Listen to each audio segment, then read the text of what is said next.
Kemudian Paulus meninggalkan Athena, lalu pergi ke Korintus. Di Korintus ia berjumpa dengan seorang Yahudi bernama Aquila yang berasal dari Pontus. Ia baru datang dari Italia dengan Priscilla, istrinya, karena Kaisar Claudius telah memerintahkan supaya semua orang Yahudi meninggalkan Roma. Paulus singgah ke rumah mereka. Dan karena mereka melakukan pekerjaan yang sama, ia tinggal bersama-sama dengan mereka. Mereka bekerja bersama-sama karena mereka sama-sama tukang kemah. Dan setiap hari Sabat, Paulus berbicara dalam rumah ibadat dan berusaha meyakinkan orang-orang Yahudi dan orang-orang Yunani. Ketika Silas dan Timotius datang dari Makedonia, Paulus dengan sepenuhnya dapat memberitakan firman, di mana ia memberi kesaksian kepada orang-orang Yahudi bahwa Yesus adalah Mesias. Tetapi ketika orang-orang itu memusuhi dia dan menghujat, ia mengebaskan debu dari pakaiannya dan berkata kepada mereka, "Biarlah darahmu tertumpah ke atas kepalamu sendiri. Aku bersih, tidak bersalah.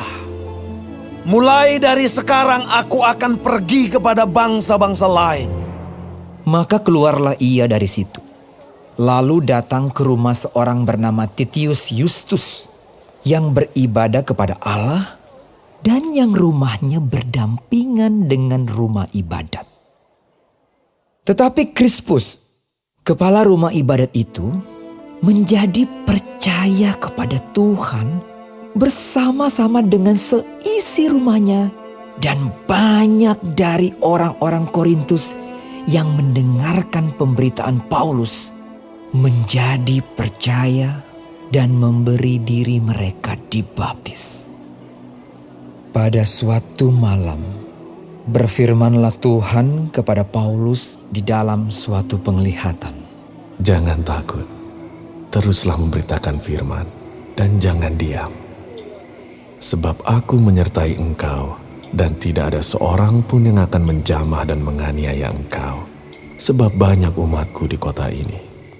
Maka tinggallah Paulus di situ selama 1 tahun 6 bulan, dan ia mengajarkan firman Allah di tengah-tengah mereka.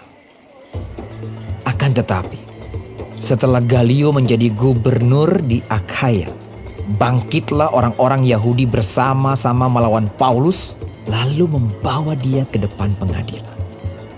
Kata mereka, Ia ini berusaha meyakinkan orang untuk beribadah kepada Allah dengan jalan yang bertentangan dengan hukum Taurat. ketika Paulus hendak mulai berbicara, berkatalah Galio kepada orang-orang Yahudi itu, Hai orang-orang Yahudi, jika sekiranya dakwaanmu mengenai suatu pelanggaran atau kejahatan, sudahlah sepatutnya aku menerima perkaramu. Tetapi kalau hal itu adalah perselisihan tentang perkataan atau nama atau hukum yang berlaku di antara kamu, maka hendaklah kamu sendiri mengurusnya. Aku tidak rela menjadi hakim atas perkara yang demikian. lalu ia mengusir mereka dari ruang pengadilan. Maka orang itu semua menyerbu Sostenes, kepala rumah ibadat, lalu memukulinya di depan pengadilan itu. Tetapi Galio sama sekali tidak menghiraukan hal itu. Paulus tinggal beberapa hari lagi di Korintus. Lalu ia minta diri kepada saudara-saudara di situ dan berlayar ke Syria.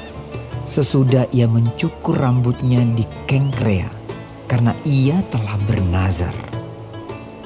Priscilla dan Aquila menyertai dia. Lalu sampailah mereka di Efesus. Paulus meninggalkan Priscilla dan Aquila di situ. Ia sendiri masuk ke rumah ibadat dan berbicara dengan orang-orang Yahudi. Mereka minta kepadanya untuk tinggal lebih lama di situ, tetapi ia tidak mengabulkannya. ia minta diri dan berkata, Aku akan kembali kepada kamu jika Allah menghendakinya. lalu bertolaklah ia dari Efesus. Ia sampai di Kaisarea dan setelah naik ke darat dan memberi salam kepada jemaat, ia berangkat ke Antiokhia. Setelah beberapa hari lamanya ia tinggal di situ, ia berangkat pula, lalu menjelajahi seluruh tanah Galatia dan Frigia untuk meneguhkan hati semua murid. Sementara itu datanglah ke Efesus seorang Yahudi bernama Apolos yang berasal dari Alexandria. Ia seorang yang fasih berbicara dan sangat mahir dalam soal-soal kitab suci. Ia telah menerima pengajaran dalam jalan Tuhan. Dengan bersemangat ia berbicara dan dengan teliti ia mengajar tentang Yesus. Tetapi ia hanya mengetahui baptisan Yohanes. Ia mulai mengajar dengan berani di rumah ibadat. Tetapi setelah Priscilla dan Aquila mendengarnya, mereka membawa dia ke rumah mereka dan dengan teliti menjelaskan kepadanya jalan Allah. Karena Apolos ingin menyeberang ke Akaya, saudara-saudara di Efesus mengirim surat kepada murid-murid di situ, supaya mereka menyambut dia. Setibanya di Akaya, maka ia, oleh kasih karunia Allah, menjadi seorang yang sangat berguna bagi orang-orang yang percaya. Sebab dengan tak jemu-jemunya, ia membantah orang-orang Yahudi di muka umum dan membuktikan dari kitab suci bahwa Yesus adalah Mesias.